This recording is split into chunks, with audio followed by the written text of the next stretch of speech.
border, but are also the rights of the communities that are suffering this onslaught on their daily lives. And I think Arizona is the epicenter right now, but the epicenter has changed over time from California to Arizona, from the different parts of the South Texas. And it's also being extended into the interior in terms of how the increase that Obama just signed last Friday also increases interior policing and also increases the other types of policing on the border, including sending additional soldiers to patrol in Arizona particularly. And Arnaldo Garcia, have you been surprised by the fact that in the first year of the Obama administration, a record number of people were deported, about 75% of them, as we reported, 73% to Mexico, that the mass deportations are continuing under a Democratic administration as they were increasing under the Bush administration? Unfortunately, we weren't surprised because the government has been increasing or building the infrastructure of a plan called Operation Endgame, which consists of creating the facilities and the policing to their ideal is for every immigrant that's detained, one would be deported. And this includes the increasing of jail beds exclusively for undocumented immigrants who are deportable, and also the doubling of the Border Patrol on the U.S.-Mexico border, and the tripling of Immigration and Customs Enforcement police in the interior. And on top of that, like what's happening in Arizona, is federal programs that allow police to collaborate with immigration law enforcement. So when you have this type of operation, right, this type of strategy and policies to criminalize immigrants and to deport them, then you are going to have increases that we've been seeing. And it's not so much Obama as his president, as part of a compact that exists among the Republicans and Democrats, and also an operative plan that they've been implementing at least since 2003. We're talking to Arnaldo Garcia, Program Director of the Immigrant Justice and Rights Program at the National Network for Immigrant and Refugee Rights. Laura Carlson on the phone with us from Mexico City, as Victor Clark Alfaro is also joining us from Tijuana. Juan? Victor Clark, in terms of the impact on the northern cities of Mexico of these continued mass deportations and the militarization of the border, what's been the result on the other side? Well, in the case of deportations, at least in Tijuana, where we have the majority of the deportations all along the border, there are 3 different kinds of migrants who are being sent to our borders. There are 400 Mexicans being deported per day in Tijuana. And of those, 30% are Mexicans that belong to gangs or come from prisons. Other 30% are Mexicans who were living in the U.S. side for long periods of time, 20 years, 30 years. And the other 30% are Mexicans who just crossed yesterday or a week ago or days ago.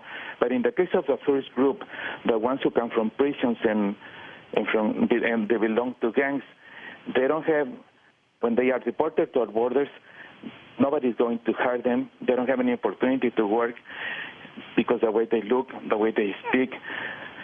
And what we have observed is that they are becoming the labor reserve for the organized crime because they have all the abilities. They speak English. They know the business of drugs. They know how to use arms. They have contact on the U.S. side. They are reorganizing themselves on the Mexican side in gangs that we haven't seen in the past. They have a way to communicate themselves that we haven't here in the past. And since the lack of opportunities for this sector, specifically of migrants being deported to our cities, they are becoming the labor reserve. And the organized crime are hiring them as hitmen, are hiring them to sell drugs on the streets. And in the case of migrants who are crossing to the U.S. side, we estimated that around 90% of them cross together with human smugglers. And probably we will see in the near future an increased prices in the rates of human smugglers. Probably human smugglers are going to try to find new states to cross to the U.S. side, new spots, new areas to cross to the U.S. side. If Arizona, until recently, was or is the most important area to cross to the U.S. side, probably with this process of militarization and increased technology and all these things, probably coyotes are going to try to find new states, probably New Mexico, or return to Baja California in large numbers. So we're going to see a change in the stream of migrants, and also because the migrants hear what is going on the border and news of the unemployment and lack of opportunities in what is used to be the American dream, probably we will see a diminishing in the number of migrants trying to cross to the U.S. side. I wanted to go back to Laura Carlson in Mexico City to ask about an issue that might well be related to this. It's the decision in the last few days of Colombia's Constitutional Court that suspended a deal giving U.S. military access to at least 7 Colombian bases. On Tuesday, the court ruled the deal is unconstitutional and ordered the Colombian government to submit it to lawmakers for approval.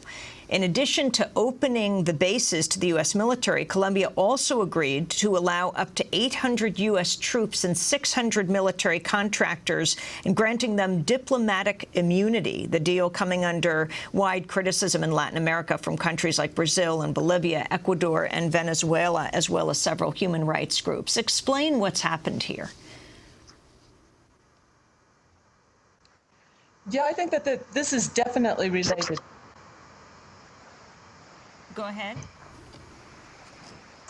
Laura?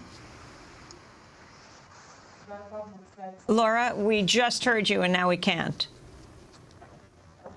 Yeah, I was having a few technical difficulties, but there's no doubt in my mind that this Colombia base agreement issue is related to the others because it's another example of the use of militarization by the United States to address any situation of conflict instead of looking for peaceful ways. Basically, what they decided in the court was that this agreement could not be just slipped under the door, as had been attempted by the Colombian government under former President Uribe and the State Department, but that it had to be ratified by Congress because it was a major departure and it was a major international treaty within Colombia. This means that the Colombian Congress is likely to ratify it. The ruling party controls that Congress, but it opens up a space in which the civil society groups that are opposing this and the rest of Latin America will once again have an opportunity to discuss it and to analyze. It's always also interesting because that means there's some discussion that if it's called a treaty in Colombia, it will have to go through the Congress in the United States. And it's not clear if that's actually the case or not, but that would be an excellent opportunity for us in the United States to take a look at this agreement, which has caused so much controversy in Latin America and has really alienated a lot of our allies. And Laura, in a related matter in terms of Mexico, the prospects of U.S. Troops actually being involved in Mexico in the war on drugs. It was, I think, an interview where Janet Napolitano with NPR suggested that that was actually being considered, but didn't seem to want to talk about it much. Could you tell us what you think about that? It's shocking that she said that, and I think it has to be taken very seriously. It's an issue that would enrage Mexicans for historic reasons and because of the political culture here. Up to now, the United States has been very careful to say there will be everything but troops within Mexico. And so the idea that the military is at least considering the idea of sending troops into Mexico is very important and could cause a major controversy here. On the other hand, it's important to say that the degree of U.S. penetration in the Mexican national security apparatus and within Mexico itself is not only measured by U.S. soldiers being on Mexican territory. In a recent congressional hearing, they said there was almost a 300% increase in U.S. presence within Mexico in the form of drug enforcement agencies, alcohol and tobacco, FBI, all sorts of other kinds of agencies that are working within Mexico now. There are many people here who consider that a threat to sovereignty as well as, again, being part of a drug war model that simply is not working. Arnoldo, on that issue of U.S. troops in Mexico, the significance, Arnoldo Garcia? Well, we already have the 1,200 troops that are being sent into Arizona with a dual mission of doing drug interdiction and detaining undocumented migrants. And this has been created deliberately by the U.S. It's a really explosive situation.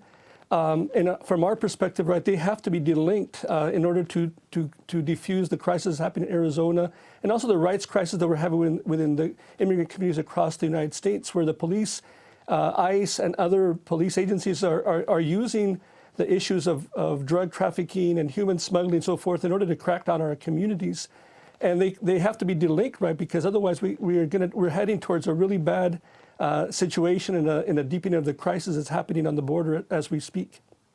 Arnaldo Garcia, I want to thank you for being with us with the National Network for Immigrant and Refugee Rights. Speaking to us from University of California, Berkeley, Laura Carlson, director of the Mexico City-based America's Policy Program of the Center for International Policy, and Victor Clark Alfaro, director of the Binational Center for Human Rights in Tijuana and a lecturer at the Latin American Studies Department at San Diego State. Thanks so much.